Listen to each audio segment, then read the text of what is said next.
ይሄንን ቪዲዮ ያያችሁ ኦርቶዶክስ የሆነ ሁሉ በቅዱስ አማኑኤል ስም ይዣችኋለሁ። ይህንን ቪዲዮ እንዳታሳልፉት።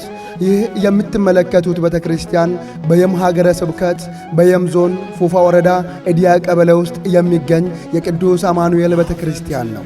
ቤተክርስቲያኑም የተመሰረተው በ1990 ዓ.ም በጥቂት ምዕመናን ብርታትና በእግዚአብሔር እርዳታ የተመሰረተ ሲሆን ቤተክርስቲያኑም በገጠር ውስጥ የሚገኝ በመሆኑ እንደምትመለከቱት የመቃኞ ቤቱም በመሰረት የታሰረ ባለመሆኑ ሙሉ ዙሪያው በምስጥ ተበልቶ ሊወድቅ ተቃርቧል። ቆርቆሮም ከማርጀቱ የተነሳ ዝናብ እያፈሰሰ ይገኛል። የቤተክርስቲያኑ ዙሪያ አጥር ሙሉ በሙሉ ፈርሷል። የመግቢያ በሩም የምትመለከቱት ነው። የአውደ ምሕረት ክብርን የሚመጥን የአባቶች ማረፊያ ወንበሩም ይኸው ብቻ ነው።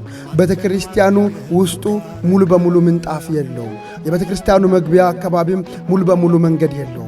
ቤተክርስቲያኑ ጥቂት ምዕመናን ብቻ ያሉት ሲሆን ተጨማሪ ገቢ የሌለው ስለሆነ መላው ኦርቶዶክሳውያን ሁላችንም ተረባርበን የቤተክርስቲያኑ ደጃፍ ከመዘጋቱ በፊት እንታደግ፣ ሕንፃ ቤተክርስቲያንም እንገንባ፣ የጎደለውንም እንሙላ። ከሚቀበል ይልቅ የሚሰጥ ብፁዕ ነው።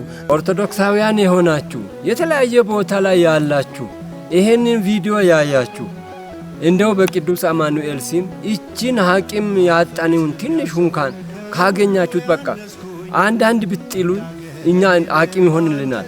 አይናችን እያየ ይህ ቤተክርስቲያን ደጃፉ መዘጋት የለበትም።